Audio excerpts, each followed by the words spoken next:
Good evening.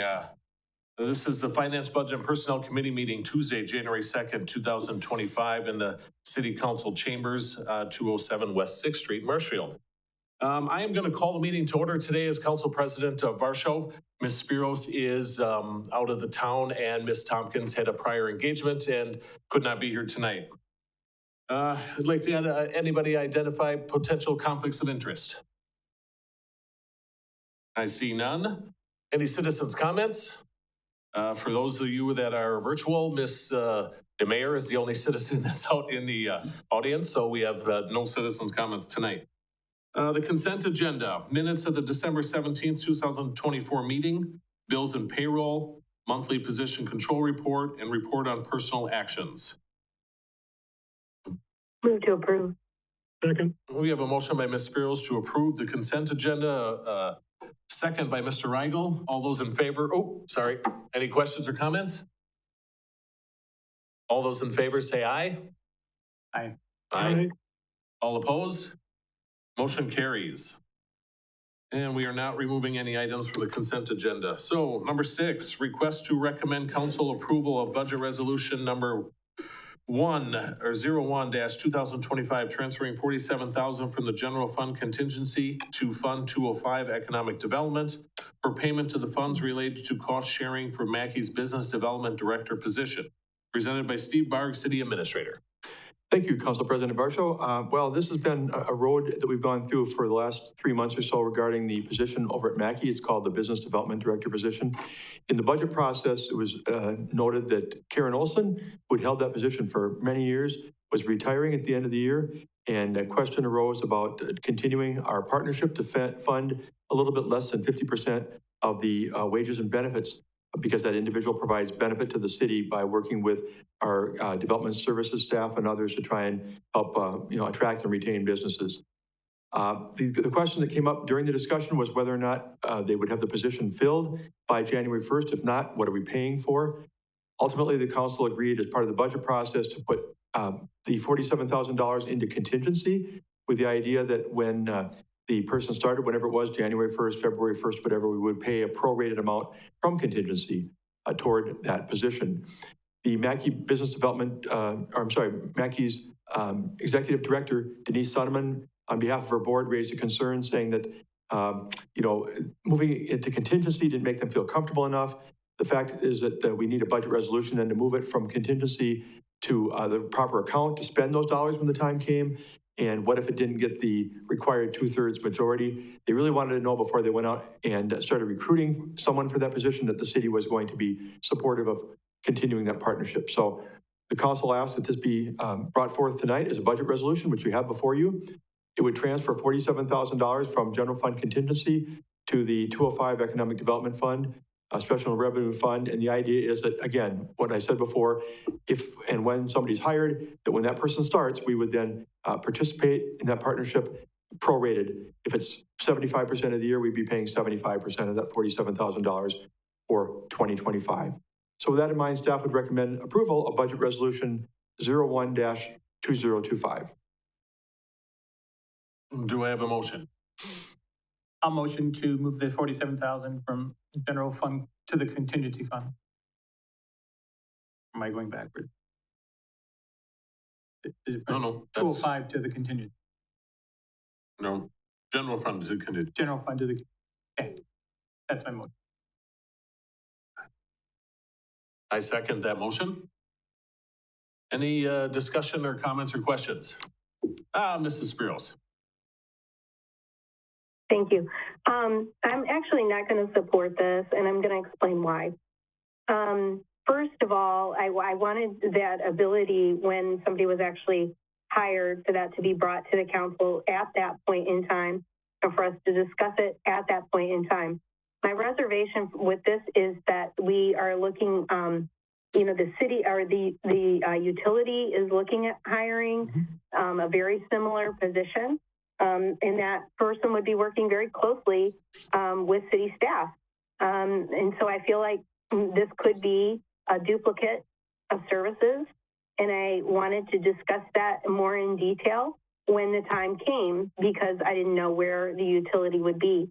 in their hiring process, or if they would have any, be able to shed any light on that position and what their position was doing. Additionally, I think that, and some people may say, well, what does one have to do with the other? The 47,000 is that the taxpayers are paying coming from the city. But my understanding is that if the utility hires, they're going to take a portion of what they give us normally every year and use it to pay for that position. So sort of at this point, we would be paying two positions. So for that reason, I will not support this. It's not that I don't support that position in general. It's the timing of this that I do not support. Mr. Rigel. Thank you. Enlighten me here. What do we gain by moving it to the 205 fund? I understand Mackey's concern. They expressed it last time, but maybe I spent a long day, but I don't understand what the advantage is of moving it to the 205 instead of the general contingency fund. Well, we can, the general contingency fund, if you've directed that this is something you would support, we can do a direct spend from that. The monies are available then for us to allocate to make payment. If it needs to be moved from from the 205 fund, we could do a direct spend with your approval. As long as it's in contingency, we would need to do a budget resolution to move these monies from the contingency to the general, to the 205 Economic Development Fund. And again, their concern is, you can pass at the council level an approval with a 5-5 tie and the mayor breaking that. For a budget resolution, you need 7 affirmative votes. And that doesn't matter whether you have 10 council members in the room or only 8, you still need 7 affirmative votes. So the bar is higher, and they're just saying that it's kind of the chicken and the egg. They're just saying that before they go out and recruit, looking for someone to fill that position, they want to know that the city is really committed to be able to spend those money directly without having to come back into this room one more time. That's the premise of their request. I understand their premise, and I'm going to echo what I said at the council the last time too. I don't see that what they're asking us to do is going to solve their concern. I understand their concern. I'm not dismissing that at all. I'd be concerned too, but for argument's sake, you could easily say we're going to approve this budget resolution, then 2 months from now, revert it and do something different.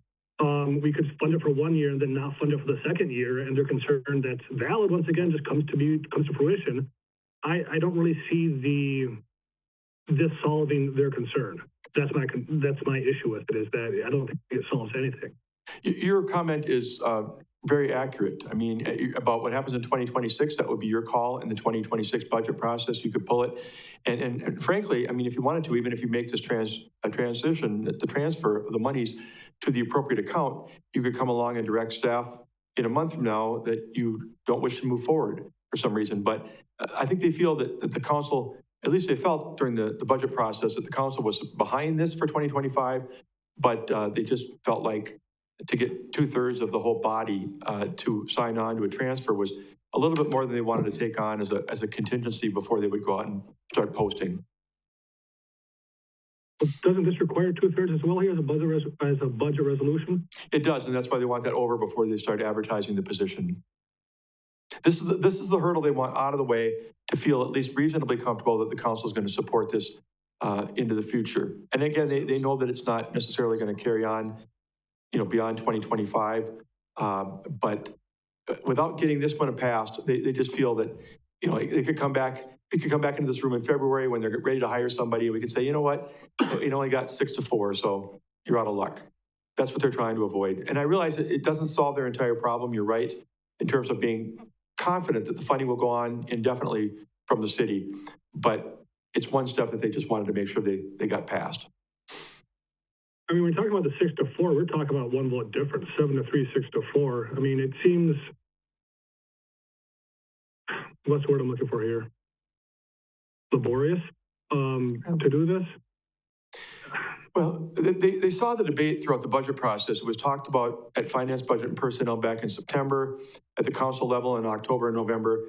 I think they have a sense that this has been, there's been a lot of discussion. Councilmember Tompkins had brought up the idea, do we do it on a limited basis as a la carte, where we pay a certain amount of money for just selected services? So I think they feel that there's a lot of different opinions out there, and that 2/3 bar is actually fairly significant.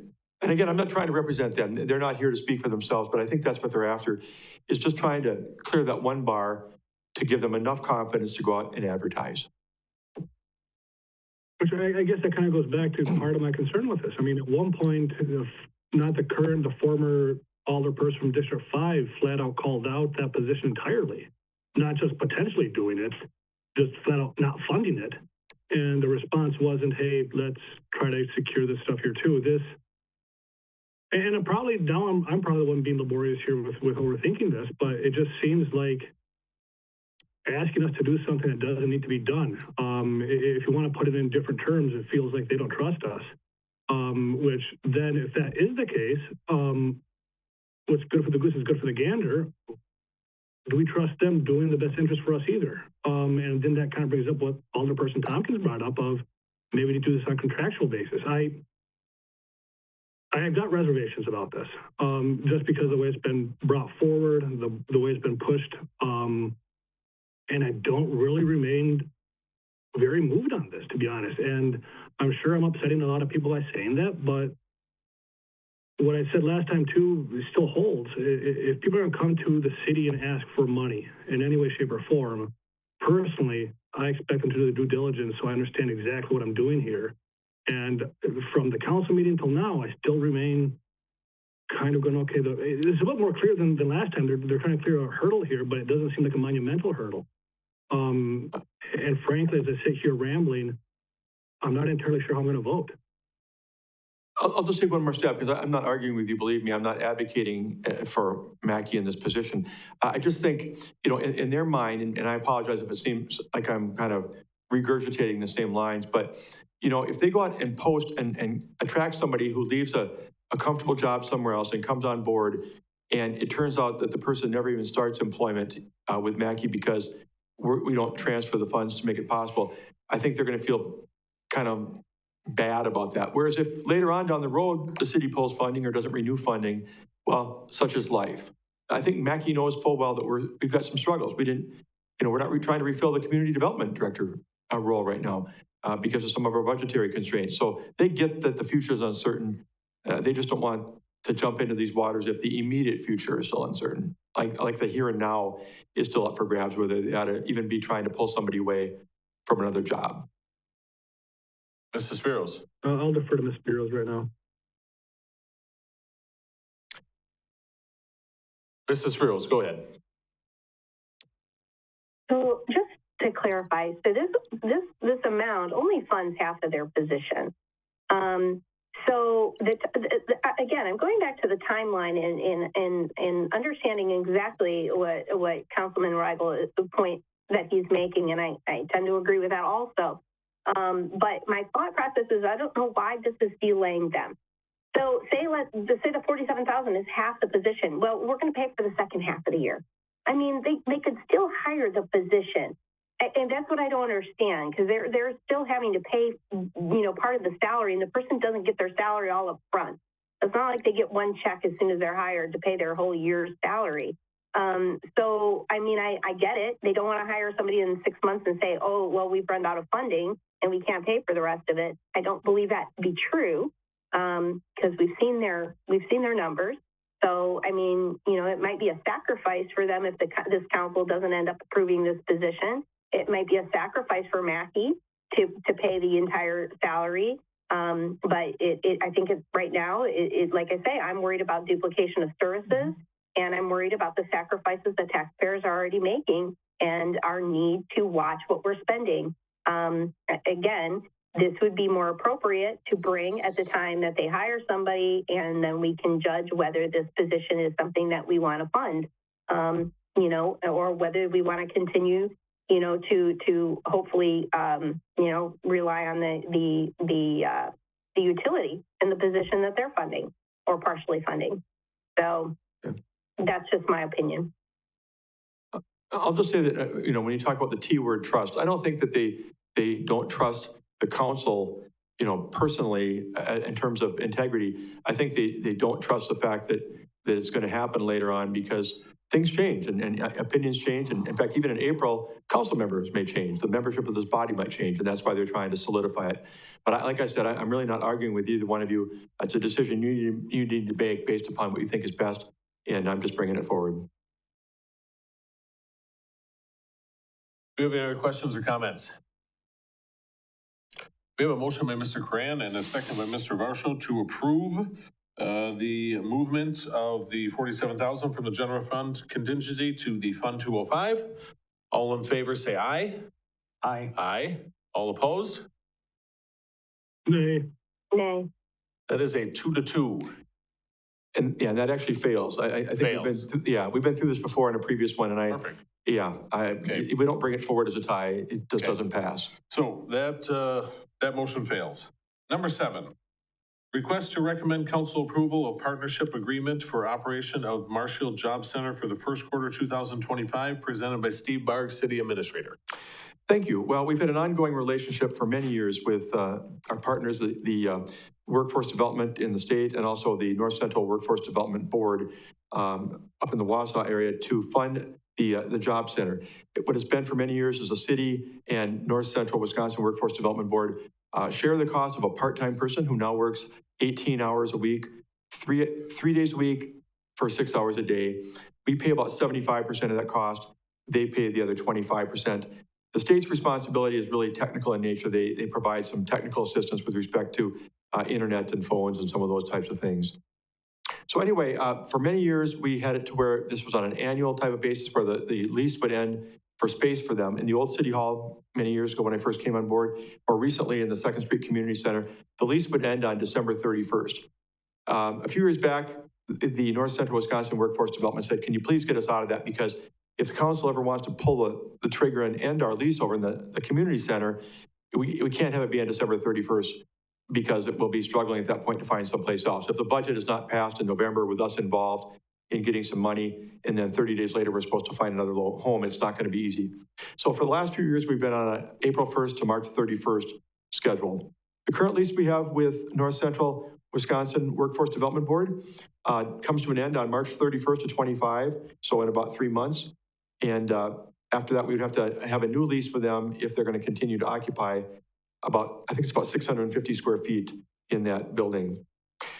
So every year we do a memorandum of understanding with the 3 partners of what's going to happen. You saw it in the packet. City does this, North Central does this, Workforce Development for the state of Wisconsin is responsible for these items. And what's being proposed right now by Jane Spencer, the executive director for North Central, is that we just do a 3-month agreement this year rather than the full 12 months through the end of March.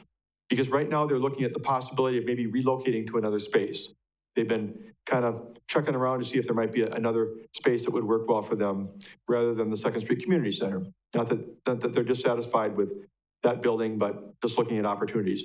So with that in mind, they're suggesting that we just approve the agreement with the understanding that we're covering the first 3 months. They'll be paying the rent through the end of March, and that by March 1st, we'll have a better idea of what they're going to do, and we can revisit it at that point. So with that in mind, I recommend that the committee recommends council approval for me to authorize executing the partnership agreement with those other 2 parties through the end of the first quarter. Move to approve. I'll second. We have a motion by Ms. Spiros to approve, a second by Mr. Coran. Questions and comments? Mr. Rigel. Okay, I want to make sure I'm reading this memo correctly here. Last year we paid $15,000, and so then are we committing to the $15,000 right now on this item? Well, we budgeted $15,000. If you're asking whether or not this agreement commits to $15,000, the agreement itself is only for 3 months. So theoretically, if they're looking at leaving the space, I imagine we could pull out because this agreement doesn't go beyond April 1st. The intent, I know that they're looking for us, wherever they occupy space, they would like to see us continue to pay the same pro rata share of that part-time person that staffs it. But if you read the agreement specifically, it's only for 3 months. Okay, and then part of that calculation of us agreeing to or budgeting for the $15,000 was the understanding that they would be returning, sorry for the lack of better language, but $8,000 in annual lease revenue would be coming back to us in the form of lease revenue. So it'd be lessening the investment of 15,000, is it not? No, you're definitely right. I mean, I think that Jane Spencer and the folks at North Central look at it a little bit differently. They say, well, you've been paying for a portion of that salary, and wherever that person operates, do you not want to continue to support the mission of Job Center? But you're right. Right now, we're paying 15,000, and we're getting a little over half of that back with lease revenue. We would have the opportunity to lease that space. Right. We would have the opportunity to lease that space for somewhere else, because I think that Justin Casperson over there has suggested that there are others who've wanted to get space over there if it was available. So we might be able to backfill. But technically, yeah, as of April 1st, then we would no longer be getting any revenue from that lease. Right. So what this is telling me when they're asking me to do a quarter of a year instead of a full year is that they are basically checking to see if there's a better offer out there, intending to leave, hoping we still fund the 15,000, and that 15,000 we're funding is partially based on 8,000 coming back in lease revenue, which we would not be getting anymore. Is that correct? Yeah, and if the committee feels that might affect how they look at supporting the position, the part-time position for Job Center in the future, this would be a good time to put that marker in the ground, because Jane Spencer, again, has been looking at me and saying, look, how does the council feel about continuing supporting the Job Center even if we're not there? And so I think that's an interesting conversation to have now rather than at the very end of this first quarter. So Right. I'd like to know if there's support for the agreement, but if it's based upon the fact that come April 1, we're not necessarily then going to be funding the position if they leave that community center. Right, and I don't think it'd be fair to them either for us to pull the funding after the first quarter either. I think we should address it now, but I think that's also a very important conversation to have here too, because I mean, we just got done with the budget season where we had to, we're looking at, I think, $500 payments at one point. Yeah. I mean, we had to get down to that in the nitty gritty here. Here we're looking at 15K and 8K we're banking on coming back, and they're basically telling us or telegraphing, yeah, we're probably not going to do it if we have another choice, which then brings the whole agreement into question for me. Not to mention that when I'm looking at this here, I kind of wonder, you know, what's the bang for our buck? What are they actually providing? Are they providing jobs in Marshfield? Are they providing jobs for residents of Marshfield? I'm not entirely sure. Not to say what their job isn't useful, but we unfortunately don't have the luxury of spending money without double checking every single thing that's there. And so I hate to be the stick in the mud here or the wet blanket saying, hey, you know, we can't just give a thumbs up on this, but I'd rather see some numbers here. I'd like to see a little bit more analysis on this than just, hey, we're going to be the good guys here. Let's go a thumbs up on a quarter. I think I'm going to be a no on this one. Or I can make an amendment if people want me to make amendments, because I know we love amendments.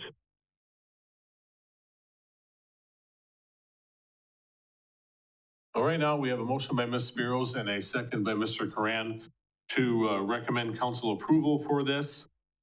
Any other questions or comments? Mr. Rigel. I will make that amendment now, actually. I will amend to table this until further analysis can be done on the benefits provided by this program and whether or not the $15,000 investment is worthwhile. Do we have a second to his amendment? I'll second. Second by Mr. Coran. Any questions or comments? I just want to clarify that when we're making a motion to table, we're just tabling. We're not actually amending. So we will not be going back to that original motion that's essentially just delayed. Okay. Mr. Barg, did you have a comment or you had your hand up? I guess, no, I was going to say that there's another way to do this, but maybe there isn't. Maybe that's just, I just go back to them and say, look, we're still trying to evaluate how we feel about it after April 1 if you're not occupying that space. I really didn't have anything to add, even though I raised my hand, I guess. Okay. I know that sounds weird. I'm sorry. So at this point right now, Ms. Spiros. I just want to make a comment because I did make the original motion to support this, but I hadn't really thought the point through that Andrew was making with the rent back payment. You know, it ends up really that we're funding this position for $7,000 when you really look at it. And there is a difference. And I do understand now that he's put that out there. So I will be supporting his amendment. And I wanted to say why. Okay. Mr. Barr. And I do have something to say. Sure. You know, one of the things that I mentioned maybe softly earlier is that there may be somebody else that would backfill that space. And I think that Justin is aware of somebody who would like to do that, although there's been no talk about what they would expect to pay in rent because there's no space to talk about. So can I assume that if backfilling happens, does that mean that this may be acceptable as long as we're not losing rent, or does it really tie specifically to what we're getting from Job Center compared to what they're paying us? I would think it would look very favorable if we approve this. I think it would look very favorable when you bring numbers back to Mr. Rigel at his request and it says, hey, Mr. Casperson has someone that wants to move in April 1st and pay rent for the rest of the year, and the Job Center is moving out on March 31st. I think it looked very favorable in Mr. Rigel's eyes, I think, to say that this could be good for 3 months. Okay. I know it would look good in my eyes, so. Okay. Thank you, that helps. All right, so we have a motion for Mr. Rigel and a second by Ms. Spiros second by Mr. Coran to table this at this time to get more information and more numbers from Mr. Barg and city staff. And all in favor, say aye. Aye. Aye. Oppose? None? Motion carries. Suggested items for future agendas. Would anybody like to talk about something else at the next meetings? No? Okay. I will entertain a motion to adjourn. So moved. Motion by Mr. Cran, second by Mr. Rigel to adjourn tonight's meeting. All in favor, say aye. Aye. Aye. Aye. All opposed? We are adjourned. Have a good night. Thank you.